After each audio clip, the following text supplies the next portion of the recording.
Hello friends, मैं Anil Sakya YouTube के study think channel में आपका स्वागत करता हूं। जैसा कि दोस्तों मैंने अपनी क्लास शुरू की है बेसिक कॉन्सेप्ट ऑफ मैथ, ठीक है, जिसमें 5-6 लेक्चर मेरे कंप्लीट हो चुके हैं। तो काफ़ी बच्चों की डिमांड है कि मैं इंक्रीजिंग एंड डिक्रीजिंग ऑर्डर को एक्सप्लेन करूं। तो उसी डिमांड पे मैं लेके आया हूं increasing and decreasing order. Hindi में इसको कहते हैं आरोही और अवरोही क्रम। ठीक है, आज आप इसके बारे में सीखेंगे।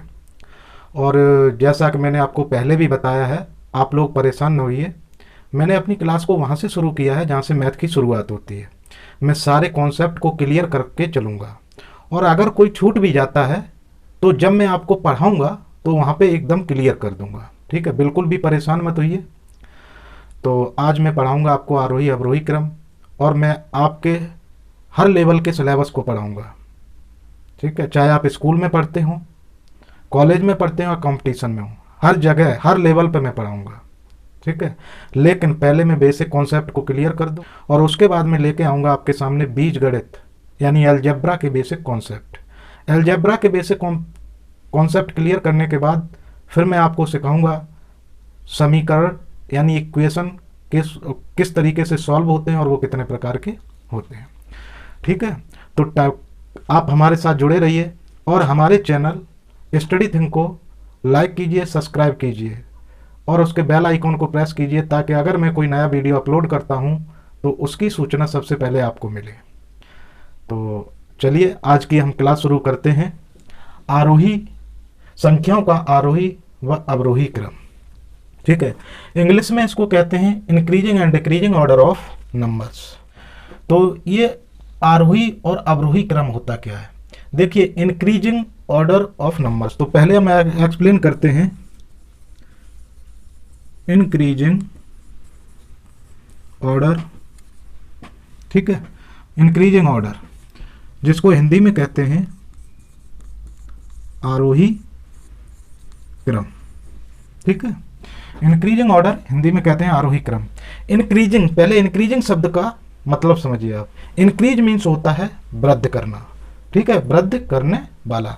तो इंक्रीजिंग मीन्स होता है वृद्धि, यानी जो बढ़ता जाए। ठीक है, जिसमें क्रम से अगर वृद्धि हो रही है मतलब वो बढ़ रहा है। ठीक है, तो हम कहते हैं वो इंक्रीज कर रहा है। तो जब संख्याओं को हम बढ़ते हुए क्रम में लगाते हैं, यानी पहले सबसे छोटी संख्या, उसके बाद उससे बड़ी, उसके बाद उससे बड़ी और उसके बाद उससे बड़ी, तो जब हम संख्याओं को छोटे से बड़े की तरफ एक क्रम में व्यवस्थित करते हैं तो हम इसे कहते हैं इंक्रीजिंग ऑर्डर। तो जो बात मैं बोल रहा हूं आइए उसे बोर्ड पे दिखाते हैं। तो इंक्रीजिंग ऑर्डर, जैसे हमने संख्याएं ली 2, 5, 3, 8, 9, 11, और आपसे कहा गया अरेंज इन इंक्रीजिंग ऑर्डर। ठीक है, अरेंज इन इंक्रीजिंग ऑर्डर मतलब इन संख्याओं को आरोही क्रम में व्यवस्थित कीजिए।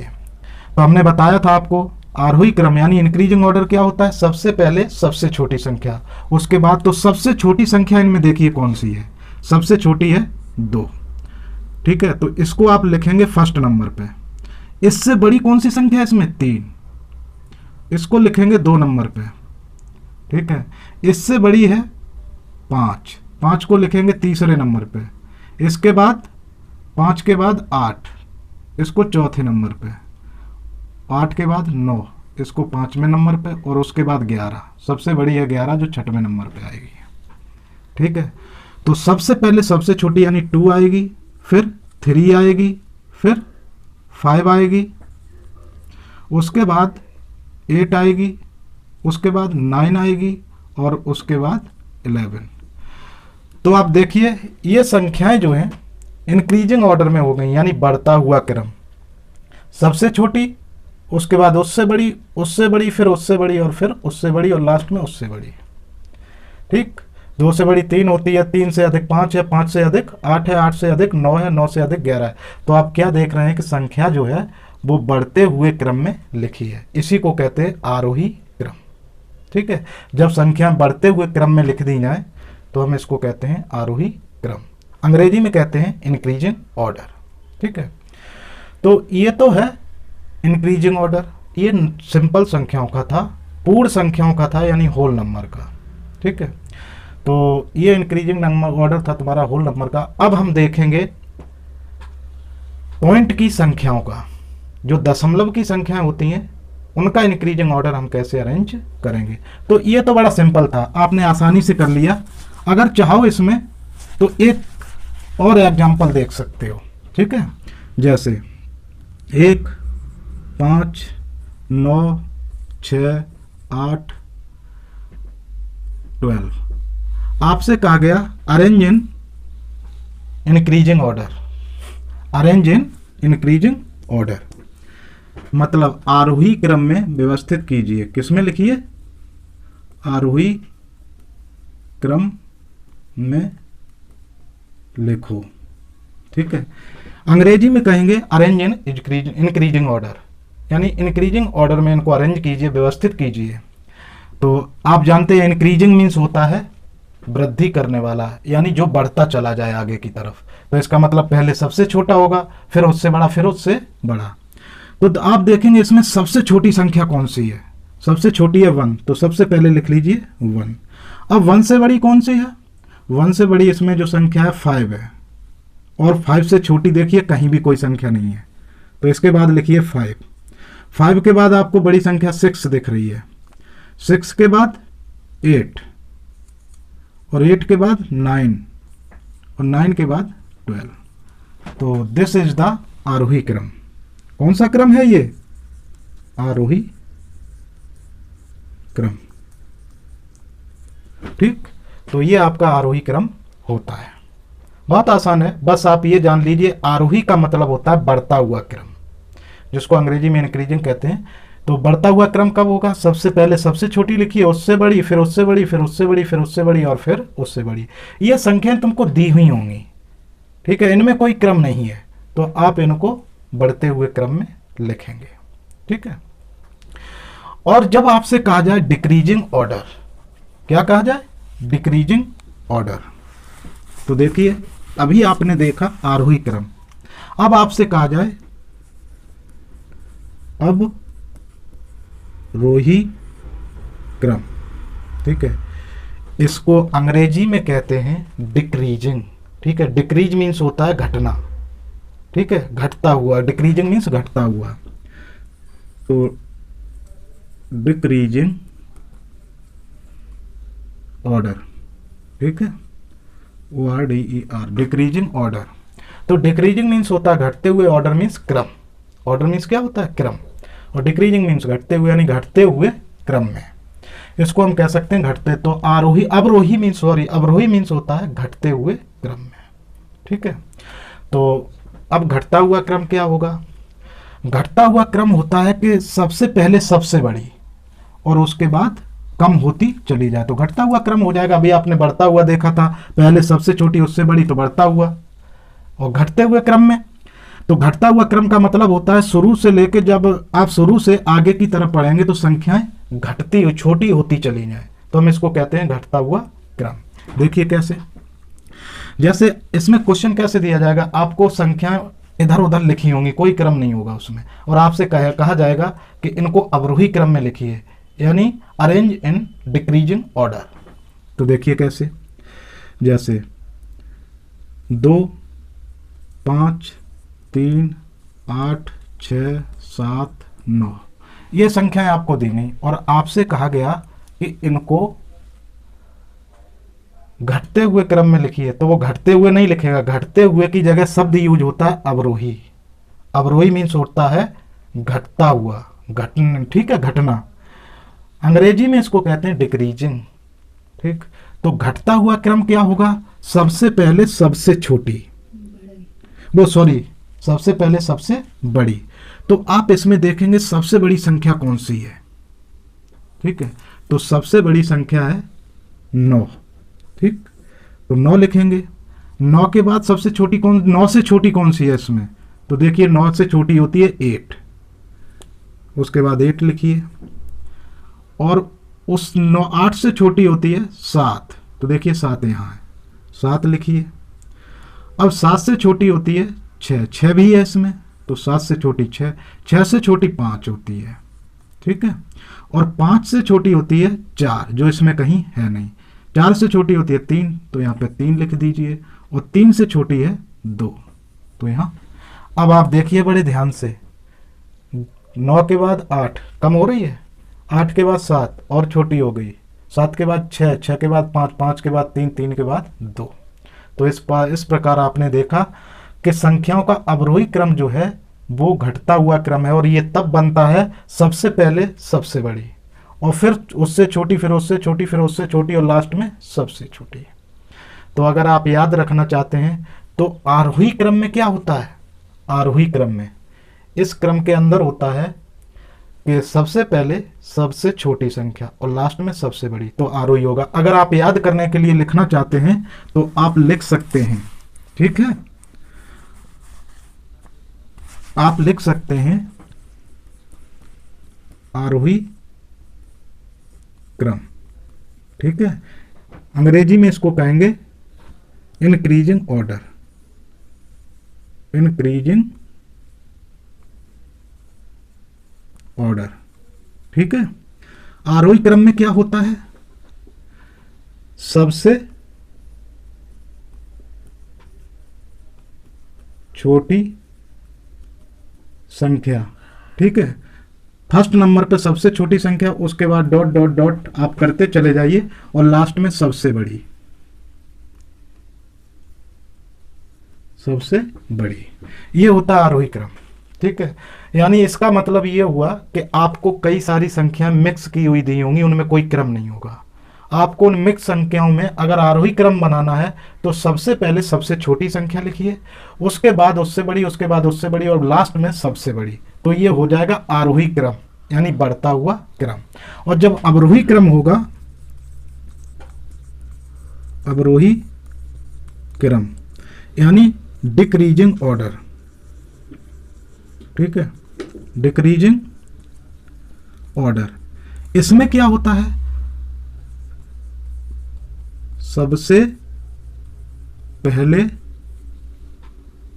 सबसे बड़ी संख्या होती है, सबसे बड़ी संख्या, ठीक है।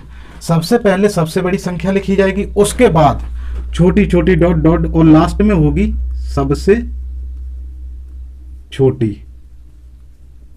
ठीक है, सबसे छोटी संख्या, ये होता है, ठीक है। तो आप इस तरीके से अगर चाहो तो नोट भी कर सकते हो, ताकि याद रखो आप का आरोही क्रम में सबसे, वैसे आरोही क्रम बस इतना सीख लीजिए, आरोही मीन्स होता है बढ़ता हुआ, अवरोही मीन्स घटता हुआ, ठीक है। जब बढ़ता हुआ क्रम होगा तो इसका मतलब सबसे पहले आपको सबसे छोटी लिखनी पड़ेगी, उसके बाद उससे बड़ी करते जाएंगे, लास्ट में सबसे बड़ी हो जाएगी, तो ये बढ़ता हुआ क्रम हो गया।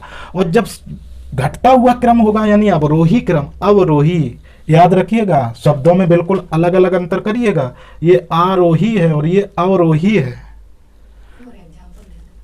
ठीक है। तो अगर आप देखना चाहें तो एग्जाम्पल हम आपको एक और दे रहे हैं, ठीक है।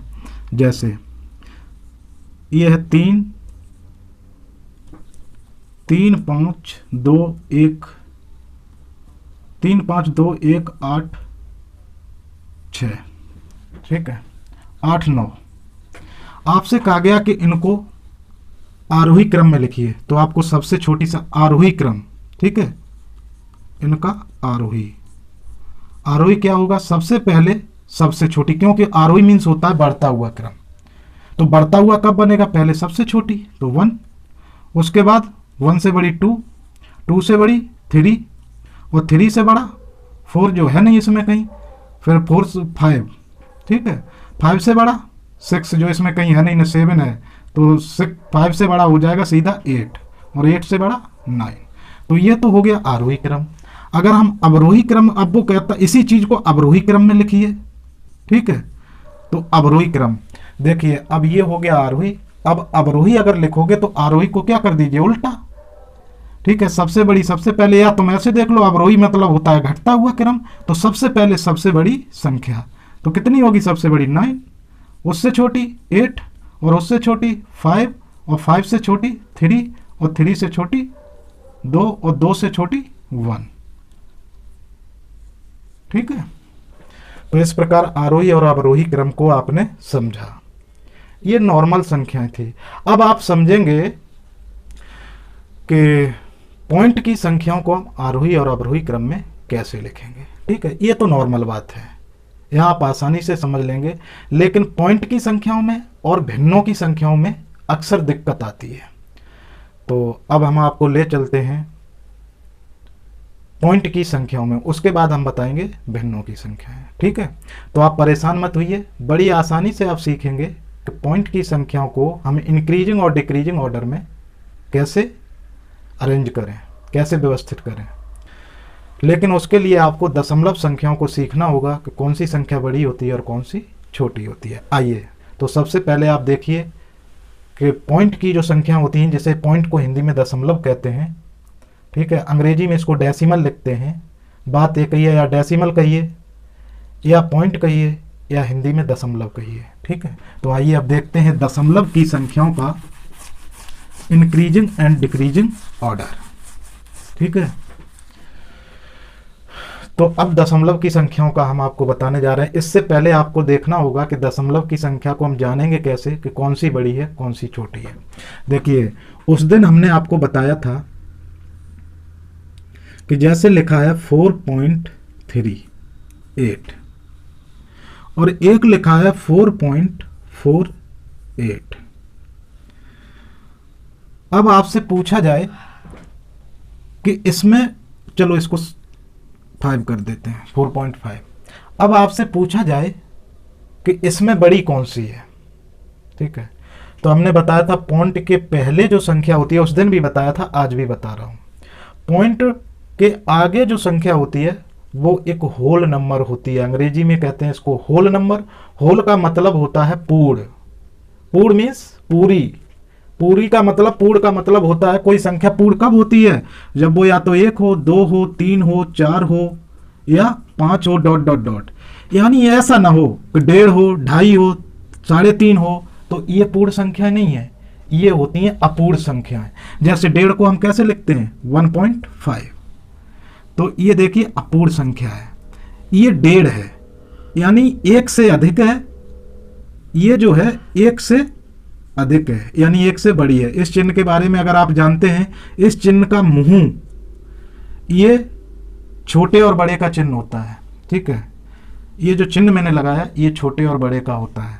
ये जिस साइड इसका मुंह हो जाए उधर का मतलब बड़ी होती है। अगर बड़ी, जैसे 2 संख्याएं लिखी हैं 5 और 8, आपसे कहा जाए कि इसमें लेस देन और ग्रेटर देन का साइन लगाइए, तो देखिए साइन एक ही होता है। ठीक है, इसी को हम लेस देन पढ़ते हैं और इसी को ग्रेटर देन। केवल फर्क क्या होता है, इस चिन्ह का मुंह आगे पीछे हो जाता है। तो इसका मुंह जिधर होता है उधर हमेशा बड़ी संख्या होती है। ठीक है, अंग्रेजी में इसको कहते हैं ग्रेटर। और इसका मुंह इधर है तो इसका मतलब इधर की तरफ बड़ी संख्या होगी। ठीक है, और इसकी जो पूंछ होती है ये छोटे की तरफ होती है। ठीक है, छोटी संख्या की तरफ होती है, तो इधर छोटी संख्या। तो देखिए चिन्ह एक ही है, उसी को बड़ा बोला जाता है ग्रेटर देन और लेस देन, यानी छोटा और बड़ा। तो देखिए अगर हम कहें इसमें ये चिन्ह लगाइए तो आप लगाएंगे ऐसे, तो सॉरी, इसका मुंह हमेशा बड़े की तरफ होगा और पूंछ छोटे की तरफ। अब हम इसको कहेंगे 5 छोटा है 8 से। इसको कैसे पढ़ेंगे, 5 यानी 5 छोटा है 8 से। लेकिन इसी चीज को अगर अंग्रेजी में बोलेंगे तो 5 इज लेस देन 8। ठीक है, 5 इज लेस देन 8। लेकिन अगर हम संख्या को ऐसे लिख दें 8 और 5, अब हम तुमसे कहें कि यहां पे इस चिन्ह को लगाइए, तो अब ये चिन्ह 8 की तरफ घूम जाएगा क्योंकि 8 बड़ा है। अब हम इसको क्या कहेंगे, 8 बड़ा है 5 से। 8 बड़ा है 5 से। ठीक, तो 8 बड़ा है 5 से। अंग्रेजी में कहेंगे 8 is greater than 5। 8 is greater than 5। तो ये चिन्ह है, यहां पे मैंने उस चिन्ह को लगाया तो इसलिए मैंने इसको एक्सप्लेन किया। तो आप समझ लीजिए चिन्ह एक ही है। अगर उसका मुंह इधर को हो जाए तो हम कहते हैं ये ग्रेटर देन है, और पूछ इधर को हो जाए तो हम कहते हैं ये लेस देन है। और ये घूमता है संख्याओं के अकॉर्डिंग। अगर इधर संख्या बड़ी है तो इसका मुंह इधर हो जाएगा, और अगर उधर संख्या बड़ी है तो इसका मुंह उधर हो जाएगा। जब ये उधर हो जाएगा तब हम कहेंगे ये चिन्ह छोटा है, यानी पहले संख्या छोटी है तो हम कहेंगे छोटे का चिन्ह है, अगर पहले संख्या बड़ी है तो हम कहेंगे बड़े का। तो इसको लेस देन पढ़ेंगे, इसको ग्रेटर देन पढ़ेंगे। चिन्ह एक ही है, बस घूम जाता है, ध्यान रखिएगा, कोई खास बात नहीं है। बहुत कंफ्यूज रहते हैं बच्चे इसमें। चलिए, तो ये जो 1.5 है बात कर रहे थे इस पे, तो आइए इस पे बात करते हैं। तो देखिए ये जो 1.5 है वो 1 से तो बड़ा है, ठीक है, और 2 से छोटा है, 1 और 2 के बीच में है। तो इसका मतलब ये जो होती है 1.5 या कोई भी संख्या है जो पॉइंट में लिखी होती है वो पूर्ण संख्या नहीं होती है। इसमें जो ये पोर्शन है ये पूर्ण होता है और ये अपूर्ण होता है। इसको फ्रैक्शन कहते हैं अंग्रेजी में, फ्रैक्शन पार्ट पॉइंट के बाद का, और पॉइंट के पहले को कहते हैं होल नंबर, होल पार्ट भी कह सकते हैं। तो होल मीन्स होता है पूर्ण, WHOLE, होल। होल मीन्स होता है पूर्ण, होल नंबर पूर्ण संख्या हो जाएगी, ठीक है। और फ्रैक्शन मीन्स हमने तुम्हें बताया था कि कोई पार्ट होता है एक का, ठीक है, पिछले लेक्चर में। ये 0.2 लिखा है, ये 0.435 लिखा है, तो इसमें कौन सी बड़ी है? तो देखिए पॉइंट के बाद पहला अंक बड़ा है, पॉइंट के बाद पहला अंक दोनों में चेक करिए, तो ये पॉइंट बड़ा है तो ये संख्या बड़ी हो जाएगी, ठीक है। और अगर तो ये संख्या बड़ी हो जाएगी, कंफर्म हो गया, ठीक है। दूसरी बात, अगर 2.36 और 0.246, ठीक है। अब ध्यान से देखिए, इसमें आपको पूछा जाए कि कौन सी संख्या बड़ी है, तो पॉइंट के बाद पहला डिजिट दोनों में हम चेक किए पहले अंक को, तो ये 2 है, तो हम यहाँ से अब डिसाइड नहीं कर सकते कि कौन सी संख्या बड़ी है। अगर पहले अंक सेम मिल जाए तो आप उससे दूसरे वाले पे पहुंचिए। दूसरे वाले पे देखिए, दूसरा वाले में जौन सा बड़ा होगा, तो देखिए 3 छोटा है 4 बड़ा है, तो इसका मतलब ये संख्या बड़ी हो जाएगी।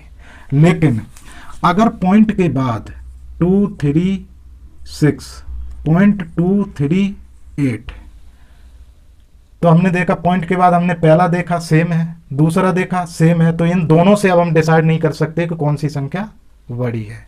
अब हमको चलना होगा तीसरे पे, तो हमने देखा यहाँ भी 6 है और यहाँ भी, यहाँ 6 है यहाँ 8 है, तो कौन सा बड़ा है? ये बड़ा है। तो यहाँ हमें अलग अलग मिला और यहाँ पता चला कि ये बड़ा है, तो ये वाली संख्या बड़ी हो जाएगी, ठीक है। तो नॉर्मली अगर आप वैसे नहीं समझ पा रहे हैं तो ऐसे समझ लीजिए, ठीक।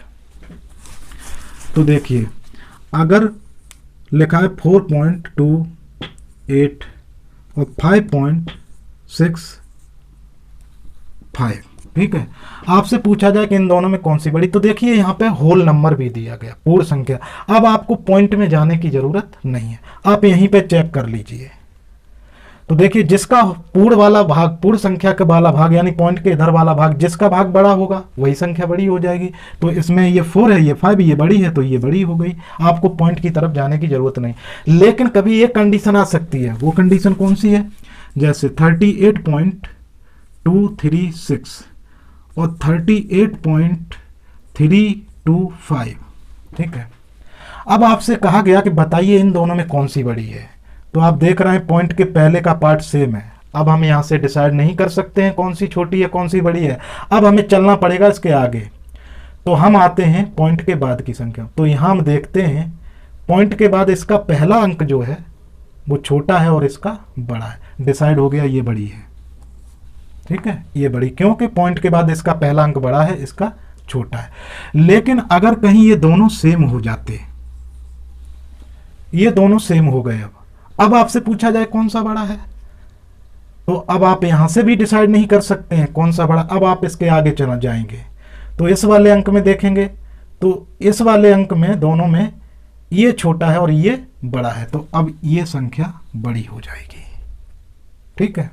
और अगर कहीं ऐसा हो जाता है कि ये अंक भी बराबर हो जाते हैं, ठीक है, तो कुछ भी दे सकता है,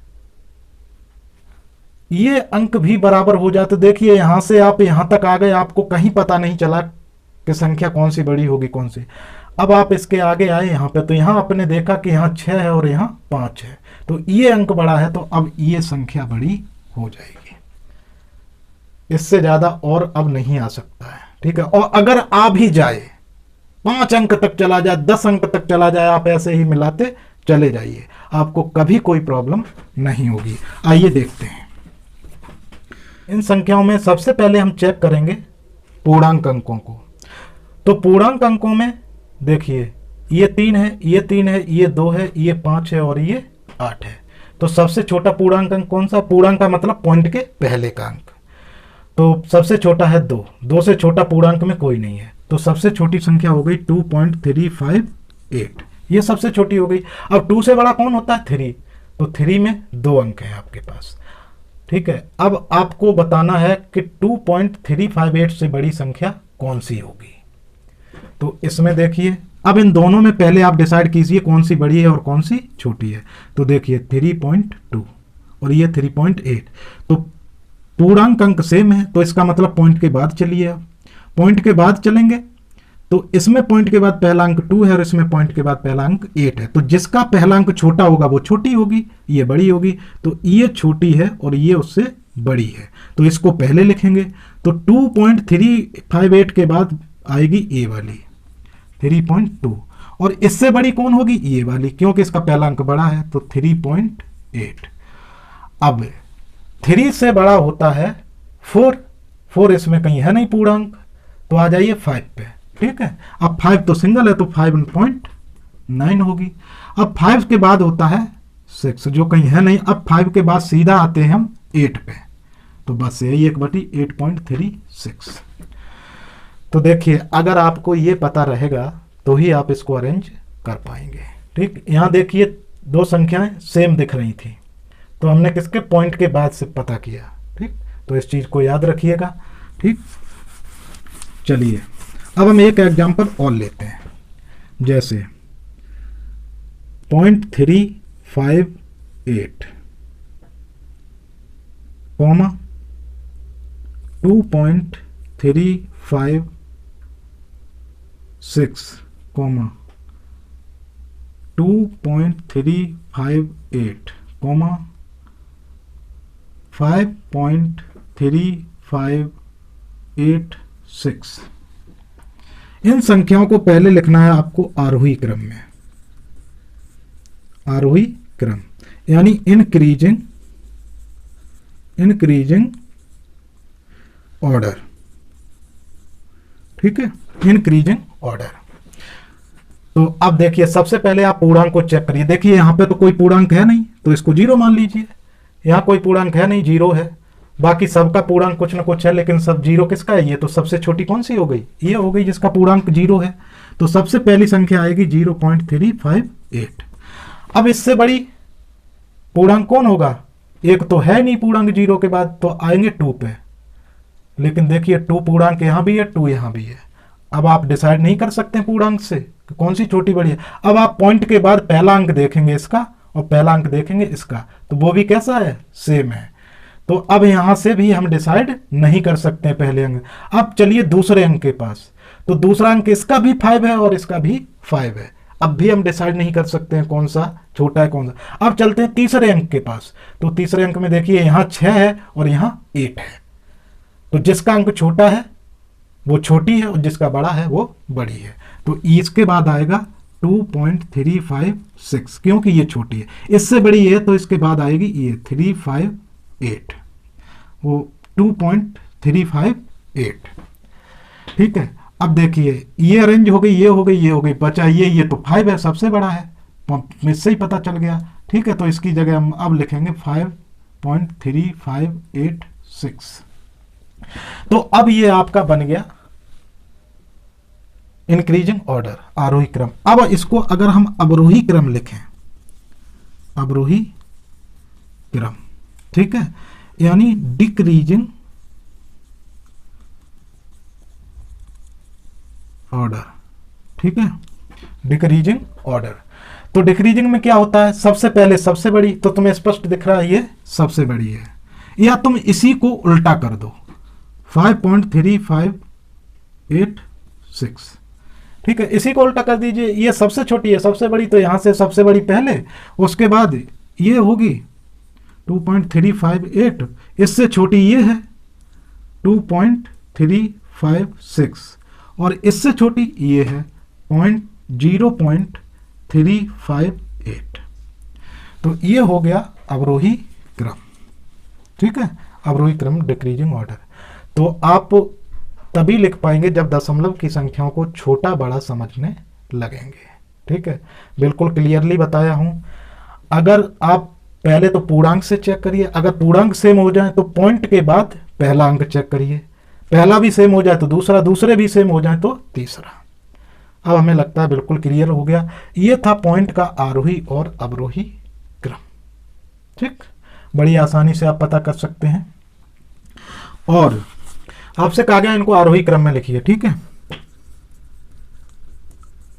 आरोही क्रम। तो आप क्या करेंगे, सबसे पहले देखिए यहां भी 3 है, यहां भी 3 है, यहां भी 3 है, यहां भी 3 है।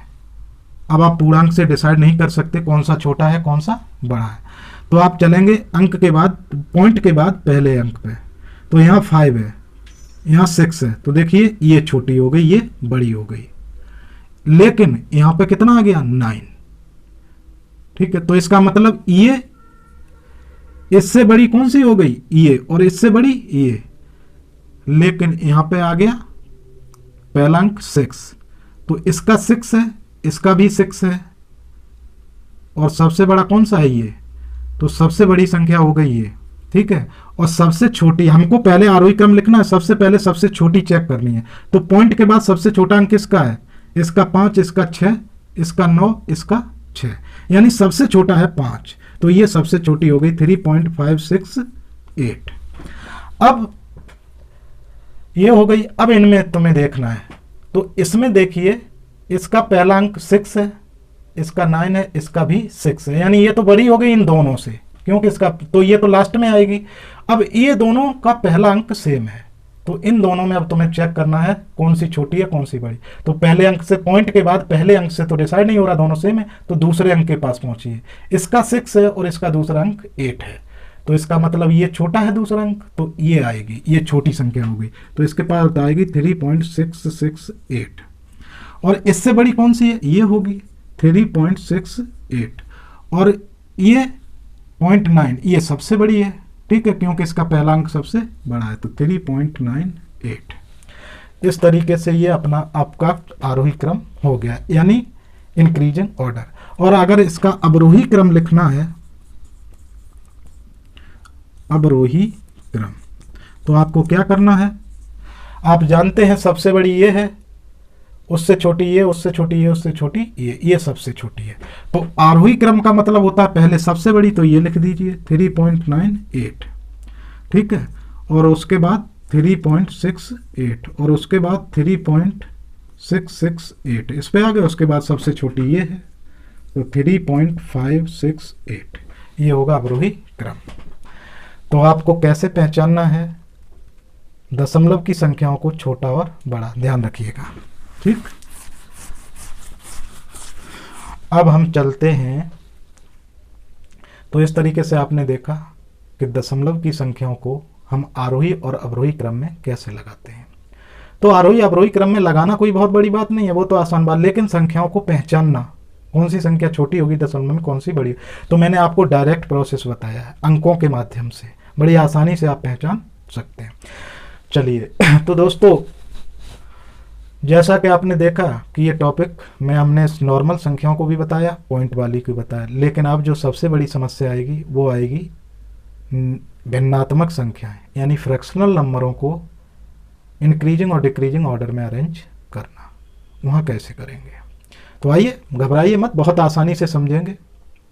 ठीक, तो अब हम देखते हैं फ्रैक्शनल नंबर का छोटा और बड़ा कैसे पहचानेंगे। ठीक है, तो देखिए जैसे लिखा है 5/3, 8/3, 9/3। तो आपको पता है, मैंने पहले भी बताया था कि भिन्न में पहले तो आप ऊपर के हिस्से को क्या कहते हैं, नीचे के हिस्से को क्या कहते हैं। ये एक फ्रैक्शनल नंबर है। क्या है? फ्रैक्शनल नंबर, भिन्नात्मक संख्या। हिंदी में कहते हैं भिन्न, अंग्रेजी में कहते हैं फ्रैक्शन। दोनों बातें आपको पता होना चाहिए, अंग्रेजी भी और हिंदी भी। भिन्न को अंग्रेजी में फ्रैक्शनल कहते हैं, फ्रैक्शन कहते हैं, ठीक है, नॉर्मल भाषा में। अब ये जो भिन्न होती है, पहले हम आपको इसके बारे में डिटेल ही बता दें। ये जो भिन्न होती है, इसके ऊपर कोई हिस्से को हम हिंदी में अंश कहते हैं और अंग्रेजी में कहते हैं न्यूमरेटर, ठीक है। और नीचे वाला हिस्सा जो होता है इसको हर कहते हैं और अंग्रेजी में इसको कहते हैं डिनोमिनेटर, ठीक है। तो अंश को अंग्रेजी में कहते हैं न्यूमरेटर और नीचे वाला हिस्सा होता है इसको हिंदी में हर कहते हैं, अंग्रेजी में कहते हैं डिनोमिनेटर। याद रखिएगा। अब आ जाइए आगे चलते हैं। जैसे आपके पास लिख दिया गया 3 भिन्न है, 5/3, सॉरी 8/3, 7/3, 9/3। देखिए, भिन्न को छोटा बड़ा पहचानना 2 तरीके होते हैं। अगर सभी भिन्नों के हर बराबर हों, ध्यान रखिएगा, पहचान लीजिएगा, ये रूल है। भिन्न तभी आप जान पाएंगे कौन सी भिन्न छोटी है कौन सी बड़ी है। अगर सभी भिन्नों के हर बराबर हों तो ही आप जान पाएंगे कौन सी भिन्न छोटी है और कौन सी भिन्न बड़ी है। अगर हर अलग अलग हैं सबके, आप कभी नहीं बता पाओगे कौन सी भिन्न छोटी है और कौन सी बड़ी है। और अगर आपको बताओगे तो आपको पहले हर बराबर करने पड़ेंगे, तभी आप जान पाओगे। तो कहने का मतलब है, भिन्न को अगर छोटा बड़ा आपको जानना है तो आपको पहले उसके हर बराबर करने पड़ेंगे, या उसके हर बराबर दिए हैं तो बड़ी आसानी से, फिर तो कोई दिक्कत नहीं है। जैसे देखिए, ये हमने भिन्न लिखी है 4, ठीक है, और चारों के हर बराबर हैं। अगर हर बराबर होते हैं तो जिसका अंश बड़ा होता है वो भिन्न बड़ी होती है और जिसका अंश छोटा होता है वो छोटी होती है। तो देखिए, इसमें हर बराबर है तो अंश किसका बड़ा है? सबसे बड़ा इसका है, तो ये भिन्न सबसे बड़ी है। इससे छोटा कौन सा है? 8, तो ये 8 उससे छोटी है। इससे छोटा कौन सा है? 7, तो ये इससे छोटी है, ठीक है। और इससे ये 7 से छोटी है 5, तो ये सबसे छोटी है, ठीक है। तो ध्यान रखिएगा, ये सबसे छोटी है। ये हमें कैसे पता चल गया? क्योंकि इनके हर बराबर थे। अगर हर बराबर हैं तो जिसका अंश बड़ा होगा वही भिन्न बड़ी होती है। आइए देखिए, जैसे हमने लिखा 8/3, 10/3। ध्यान से देखिए, अगर कोई पूछे इनमें कौन सी बड़ी है, तो अगर हर बराबर हैं, फर्स्ट रूल, अगर हर बराबर हैं तो जिसका अंश बड़ा है वो भिन्न बड़ी है और जो छोटा है छोटी है। और दूसरा ऐसा भी हो सकता है, अगर अंश बराबर हैं, दूसरी कंडीशन एक और है पहचानने की, अगर अंश बराबर है तो जिसका हर छोटा होगा वो भिन्न बड़ी होगी। ध्यान रखिए, उल्टा हो जाएगा। अगर हर बराबर होते हैं तो जिसका अंश बड़ा होता है वो बड़ी होती है, लेकिन अगर अंश बराबर हैं तो जिसका हर छोटा होता है वो बड़ी भिन्न होती है, ठीक है। तो देखिए, इसमें इसका हर अंश दोनों के बराबर है, तो इसका हर कैसा है? छोटा, तो यही भिन्न बड़ी हो जाएगी। और जिसका हर बड़ा है वो भिन्न छोटी हो जाएगी, ठीक। दोनों नियम को याद रखिएगा, ठीक है। तो आप लिख सकते हैं, अगर भिन्नों के हर बराबर हैं तो जिसका अंश बड़ा होगा वो बड़ी होगी और जिसका अंश छोटा होगा वो छोटी होगी। और अगर भिन्नों के अंश बराबर हैं, यानी ऊपर वाले बराबर हैं, अगर भिन्नों के अंश बराबर हैं तो फिर हम हर के हिसाब से देख लेते हैं कि जिसका हर छोटा होगा वो भिन्न बड़ी हो जाएगी, तो ये बड़ी होगी, ठीक है, क्योंकि इसका हर छोटा है। और इसका हर बड़ा है तो ये छोटी हो जाएगी। ध्यान रखिएगा, ठीक। तो अगर हर बराबर हैं तब भी आप जान लेंगे और अंश बराबर हैं तब भी आप जान लेंगे। लेकिन परेशानी कब होगी? जब न तो अंश बराबर होंगे और न हर बराबर होंगे। उस समय आपको परेशानी आएगी। तो देखिए पहले एक हर बराबर की देख लेते हैं, उसको अरेंज कर लेते हैं। देखिए जैसे 8/9 कोमा 6/9 कोमा 10/9 कोमा 15/9 कोमा 20/9, ठीक है, कोमा 1/9। आपसे कहा गया इन भिन्नों को जो है आरोही क्रम में सजाइए। किसमें? आरोही क्रम। अंग्रेजी में इसको कहेंगे इंक्रीजिंग ऑर्डर, ठीक है, इंक्रीजिंग ऑर्डर। तो आपको क्या करना है, बढ़ते हुए क्रम में लिखना है, यानी पहले कौन सी होती है, सबसे छोटी। तो देखिए सबके हर बराबर हैं, तो आपको कुछ नहीं, बड़ा आसान है। जिसका सबसे छोटी छांटनी है तो जिसका अंश सबसे छोटा है वो सबसे, तो यहां से देखिए सबसे छोटा अंश इसका है, तो सबसे छोटी हो गई 1/9। एक से बड़ा इसमें कौन सा है, 5, तो इससे बड़ी हो गई 5/9, ठीक है। और इससे बड़ी हो गई 6/9, इससे बड़ी हो गई 10/9, 10 के बाद 15/9, और इससे बड़ी 20/9, ठीक है। तो इस तरीके से ये आपकी लग गई आरोही क्रम। अवरोही क्रम लिखना है तो पहले सबसे बड़ा, तो ये आपका 20 सबसे बड़ा है, ठीक है। अब रोही, ठीक है, अवरोही क्रम, इसको कहेंगे डिक्रीजिंग ऑर्डर, ठीक है, लिख लीजिए डिक्रीजिंग ऑर्डर। तो डिक्रीजिंग ऑर्डर में क्या होता है, जिसका अंश सबसे बड़ा हो वो सबसे पहले, तो 20/9, 20 से छोटा 15 है तो 15/9, 15 से छोटा कौन सा होगा, 10 होगा, तो 10/9, और 10 से छोटा कौन सा होगा, 6, तो 6/9, और 6 से छोटा कौन होगा, 5, 5/9, अब 5 से छोटा 1, तो 1/9 सबसे।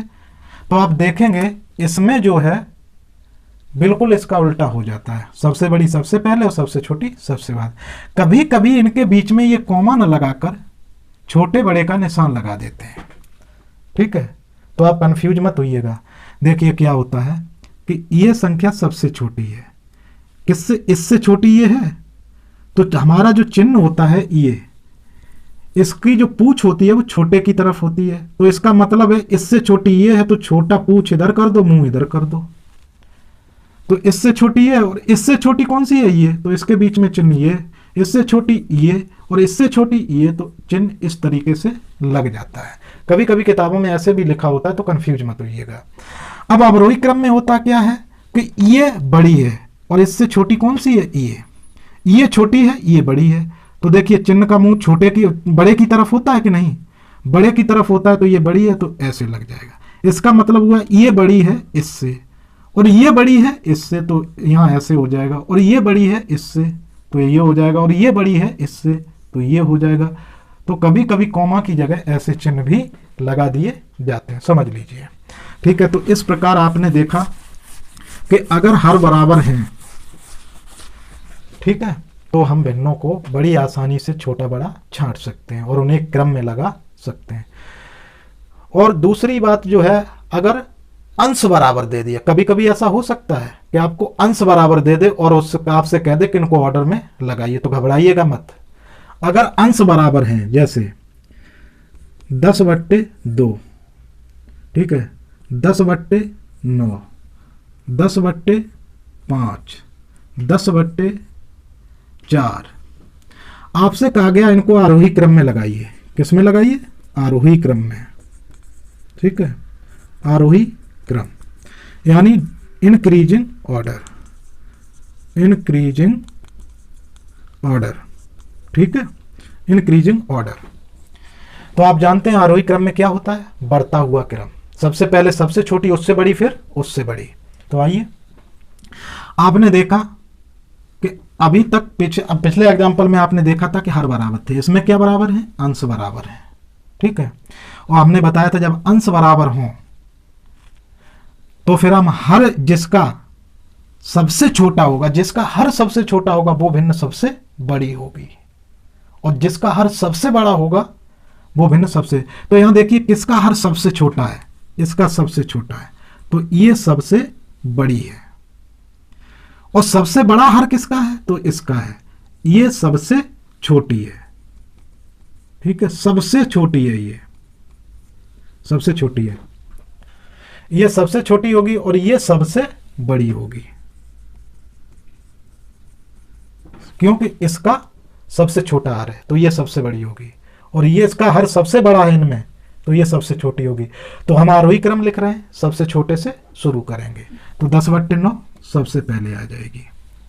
अब इससे बड़ी कौन होगी? जो हर इससे छोटा होगा। तो इससे छोटा कौन है? 5, तो दूसरे नंबर पे आ जाएगा 10/5।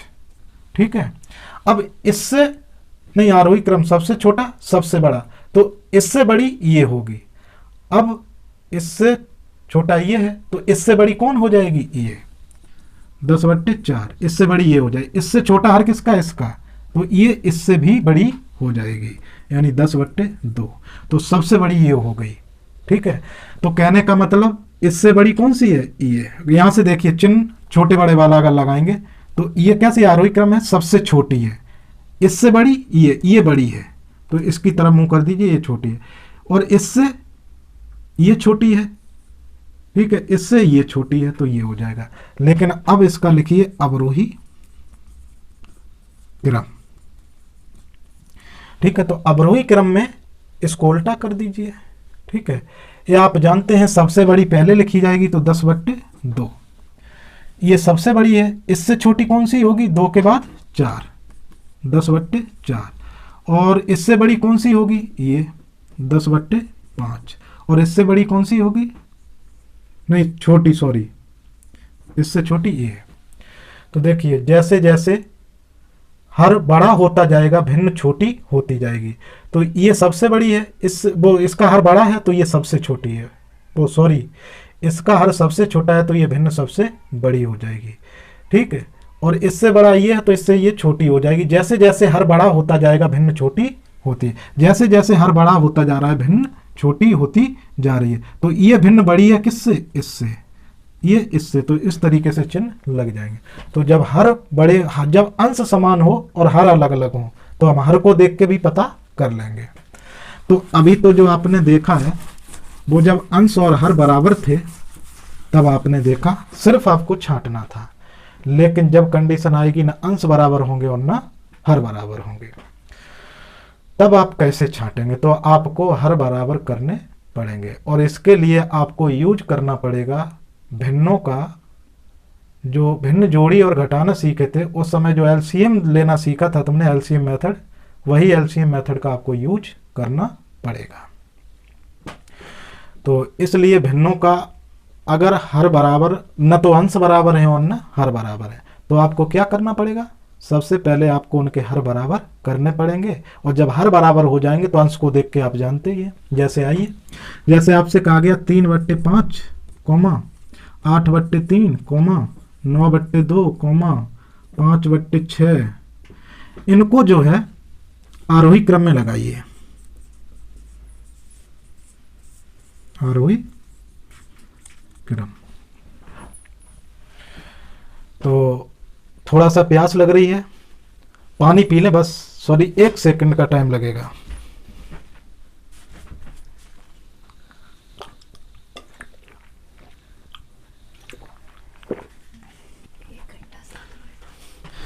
तो देखिए दोस्तों, बिना पानी के तो मशीन भी नहीं चलती। ठीक है, तो पानी आनी थोड़ा होना चाहिए। बीच में लेक्चर थोड़ा बड़ा हो रहा है, लेकिन परेशान मत होइए, आराम से पढ़िए। ठीक है, आपकी एक एक चीज़ समझ में आएगी, किसी स्टेप को मैं मिस नहीं करूँगा। लेक्चर बड़ा हो जाए कोई फ़र्क नहीं पड़ता। ठीक है, तो बात हो रही थी अब भिन्नों में न तो अंश कोई बराबर है और न हर बराबर है, तो आपको हर बराबर करना पड़ेगा। तो हर बराबर करने के लिए आपको पास होना चाहिए एलसीएम मेथड, हर बराबर करने का, जो उस दिन सिखाए थे आपको पिछले लेक्चर में। ठीक है, तो आइए देखते हैं। तो हम हर बराबर करेंगे, तो इसका हर 5, 3, 2, 6, इनका हम क्या लेंगे? एलसीएम। ठीक है, और एलसीएम क्या होता है? एलसीएम वो छोटी से छोटी संख्या होती है जो इन सभी संख्याओं से पूर्णतः विभाजित हो जाए। ठीक है, एलसीएम की फुल फॉर्म होती है लीस्ट कॉमन फैक्टर, यानी सबसे छोटा कॉमन फैक्टर जो होता है सबसे छोटा फैक्टर। इसका मतलब वो सबसे छोटी संख्या जो इन सभी से पूर्णतः विभाजित हो जाए। ठीक है,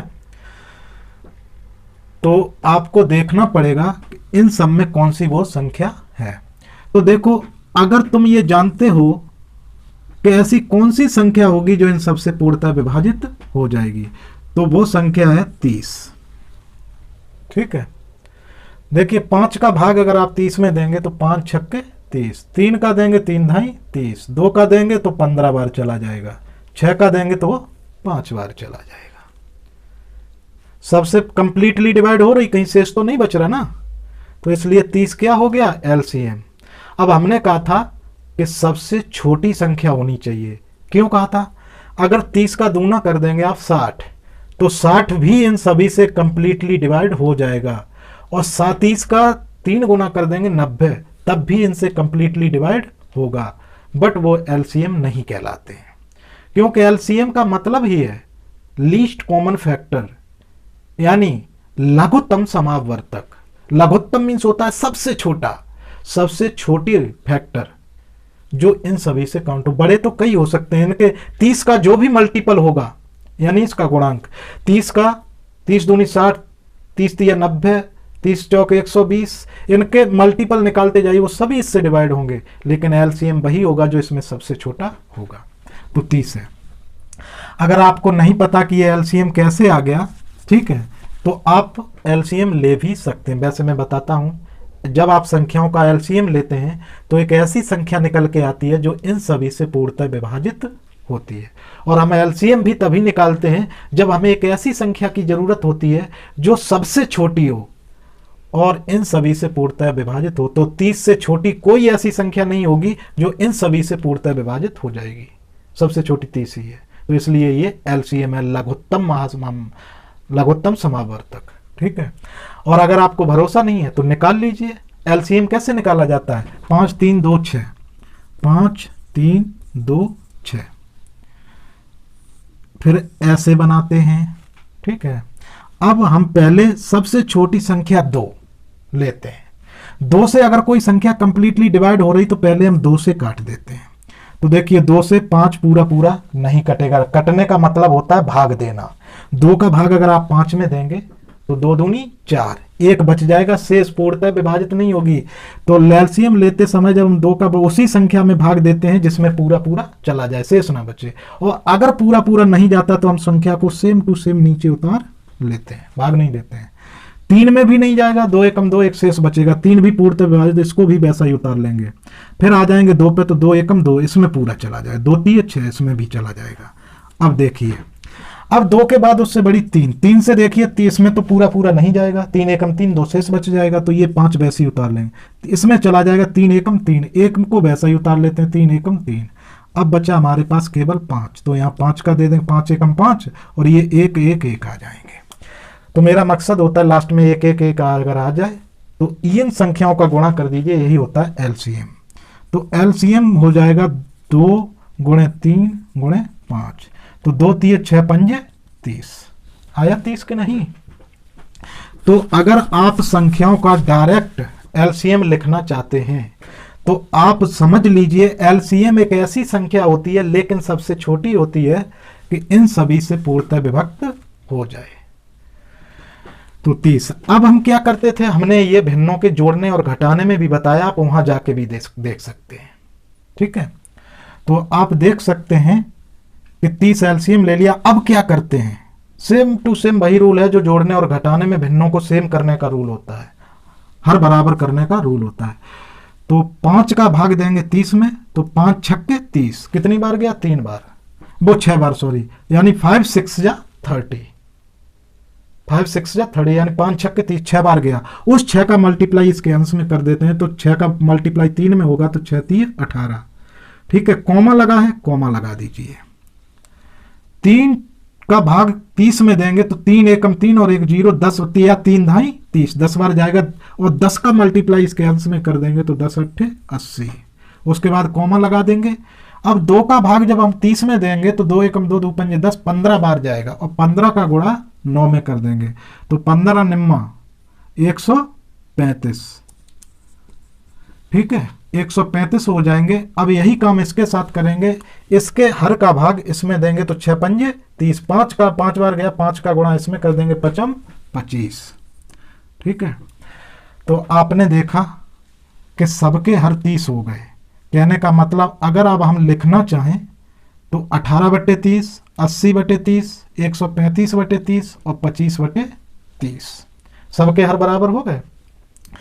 अब जब सबके हर बराबर हो तो हम जानते हैं जिसका अंश बड़ा होता है वही भिन्न बड़ी होती है और जिसका अंश छोटा होता है वो भिन्न छोटी होती है।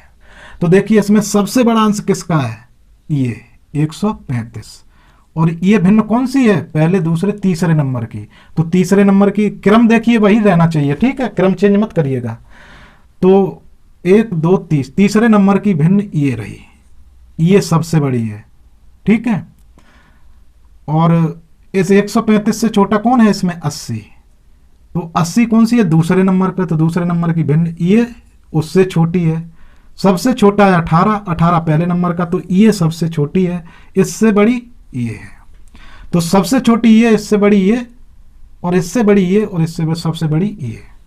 तो जब आरोही क्रम लिखेंगे, आरोही क्रम, तो क्या होगा, सबसे छोटी 18 वाली ये पहली 3/5 कौमा, ठीक है, 18 से बड़ा 25, इससे बड़ी ये होगी 5/6, 25 से बड़ा 80, तो तीसरे नंबर पे आएगी 8/3, और 80 से बड़ा 135, तो ये आ जाएगा 9/2।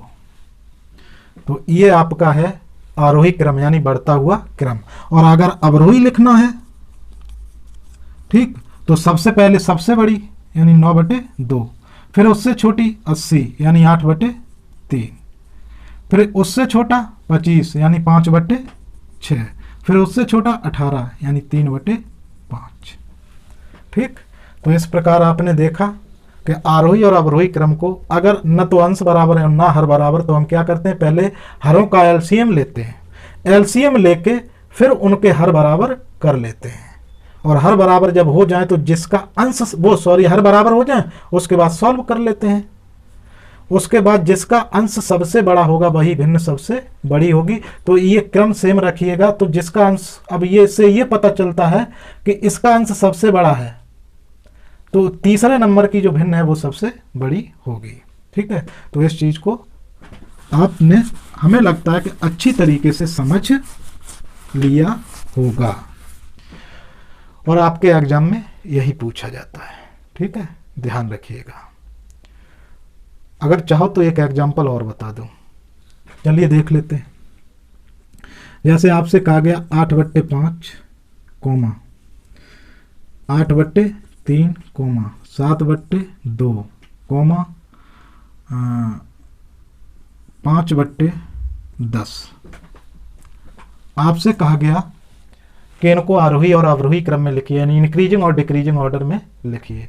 तो आपको क्या करना पड़ेगा, सबसे पहले आपको देखिए न तो हर बराबर है और ना अंश बराबर है।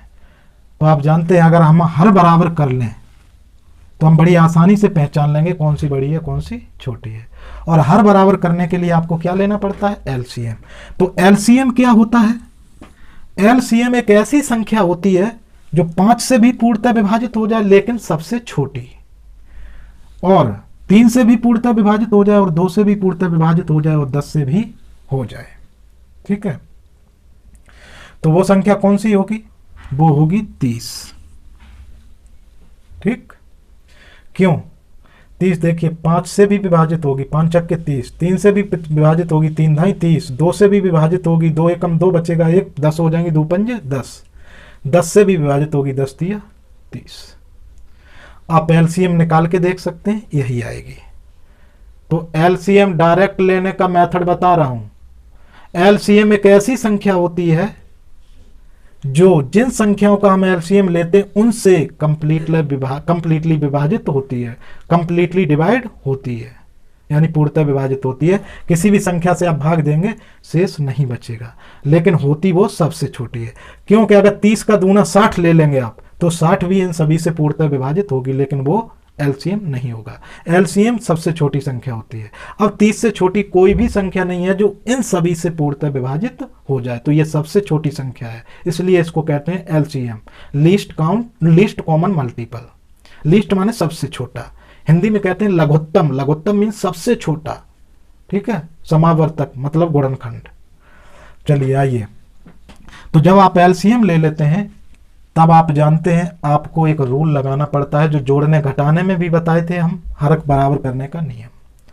वो क्या रूल होता है, पहली भिन्न के पास जाइए और हर भिन्न में लगाते चले जाइए।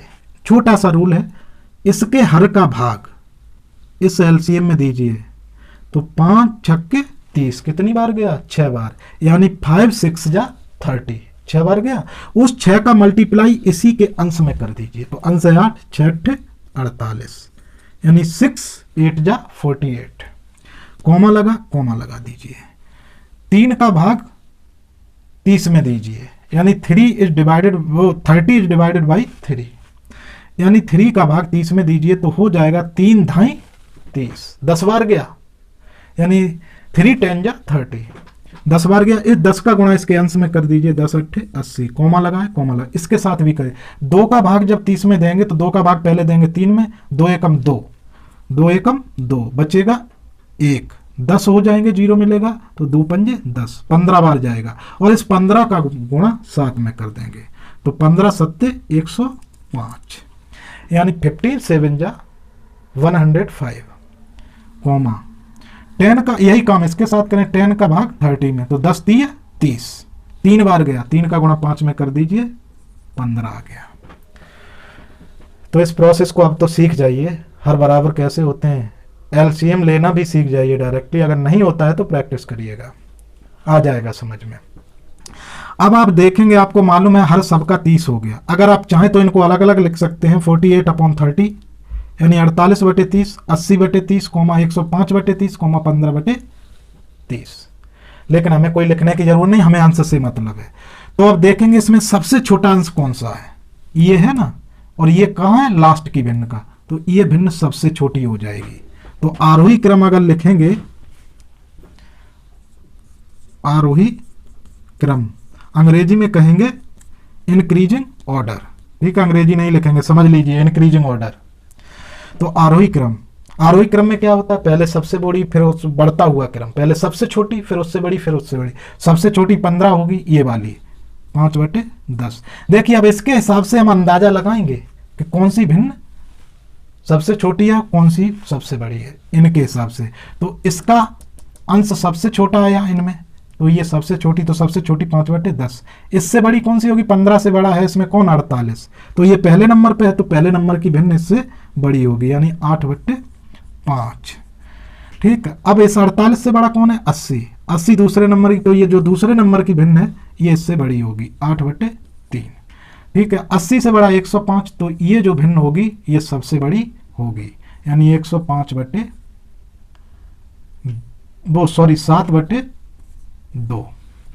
तो ये इस तरीके से आपने देखा भिन्नों का आरोही क्रम। अब अगर अवरोही क्रम लगाना है, अवरोही क्रम अगर लगाना है तो क्या करेंगे, इसी का उल्टा कर देंगे, ठीक है। अवरोही क्रम में वो क्या होता है, सबसे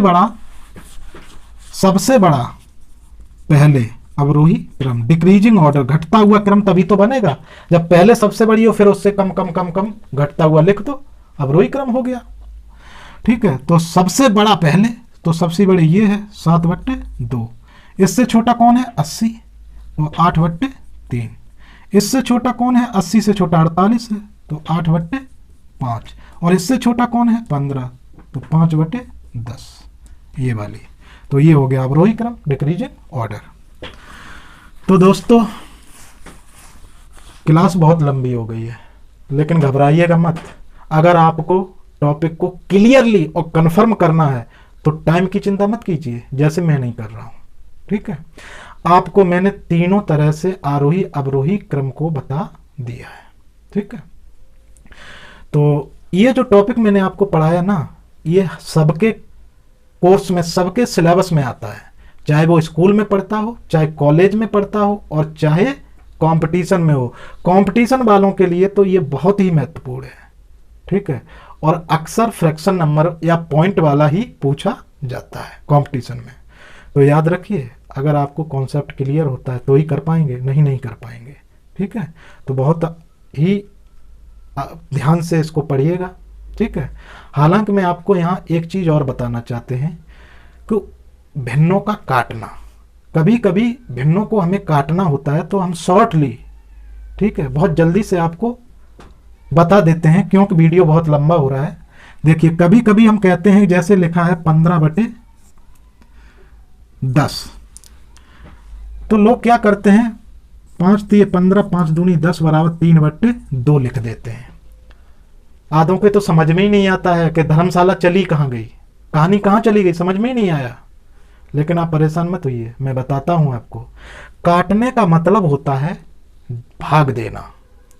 तो जब किसी भिन्न को, देखिए अब हमारे पास था 15/10, तो हम एक ऐसी संख्या को सोचते हैं कि उस संख्या से अगर ऊपर भाग दे दें तो भी कंप्लीटली डिवाइड हो जाए, यानी पूरा पूरा चला जाए। एक ऐसी संख्या हम खुद सोचते हैं अपने मन में कि एक ऐसी संख्या ढूंढिए जिससे ऊपर भाग दें तो भी पूरा पूरा चला जाए, और उसी संख्या से नीचे भाग दें तो पूरा पूरा चला जाए, शेष नहीं बचना चाहिए। ठीक है, तो ध्यान रखिए, जब एक सेम संख्या, एक संख्या लेते हैं, उससे ऊपर भी भाग दें और नीचे भी भाग दें और पूरा पूरा कट जाए, तब हम कहते हैं ये संख्या 5 से कट गई। लेकिन शर्त यह है कि अगर ऊपर 5 से काटा है तो नीचे भी 5 से कटना चाहिए। अगर नहीं कटता तो फिर उस संख्या से हम काट नहीं सकते मतलब भाग नहीं दे सकते। तो एक ही संख्या से ऊपर भी भाग दीजिए और नीचे भी भाग, और तभी भाग देंगे जब वो पूरा पूरा कट रहा हो। तो देखिए, इसको हम फिर से लिखते हैं। हमारे पास संख्या थी 15/10। ठीक है, तो हमने देखा अगर हम 5 से भाग दें, इसके लिए आपको टेबल मजबूत होनी चाहिए, यानी पहाड़ा मजबूत होना चाहिए। आप देख के समझ जाएंगे कि 5 का भाग अगर हम 15 में दें तो 5 तिये 15, उसी 5 से अगर हम भाग नीचे दें 10 में तो 5 दूनी 10। एक ही संख्या यानी 5 से ऊपर भी पूरी पूरी कट रही है और नीचे भी शेष नहीं बच रहा, तो 5 से ये संख्या कट जाएगी। अब हम क्या कहेंगे, ये संख्या 5 से कट जाएगी। तो देते भाग हैं लेकिन बोलते हैं काट रहे हैं, तो भाषा को समझ लीजिए। तो 5 से हम भाग देंगे 5 तिये 15, जितनी बार भाग गया 5 का इसमें यहाँ ले, अब 5 से इसमें देंगे 5 दूनी 10, और आपका आंसर आ जाएगा 3/2। तो ये जो होता है भिन्नों को काटने का नियम होता है। अगर नहीं समझ में आया तो आगे हम एक्सप्लेन करते रहेंगे काटने को और आपकी समझ में आएगा। तो दोस्तों, लेक्चर तो बड़ा हो रहा है लेकिन आप आराम से पढ़िए, आपकी हर चीज समझ में आएगी। कभी इस बात की टेंशन मत लीजिए कि लेक्चर कितना बड़ा है। ठीक है, आप आराम से पढ़ते रहिए, आपका हर कॉन्सेप्ट क्लियर कराऊंगा, और जैसे जैसे कॉन्सेप्ट क्लियर होते जाएंगे मैं आगे बढ़ता जाऊंगा।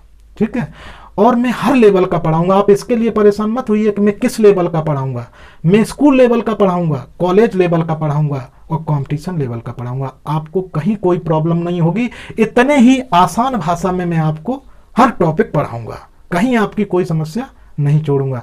लेकिन बस आप हमारे साथ जुड़े रहिए। हमारा चैनल है स्टडी थिंक, उसको लाइक कीजिए, सब्सक्राइब कीजिए और बेल आइकॉन को प्रेस कर दीजिए, ताकि अगर मैं कोई वीडियो अपलोड करता हूं तो उसकी सूचना आपको सबसे पहले पहुंचे। तो इसी के साथ दोस्तों मैं अपनी क्लास को समाप्त करता हूं। धन्यवाद।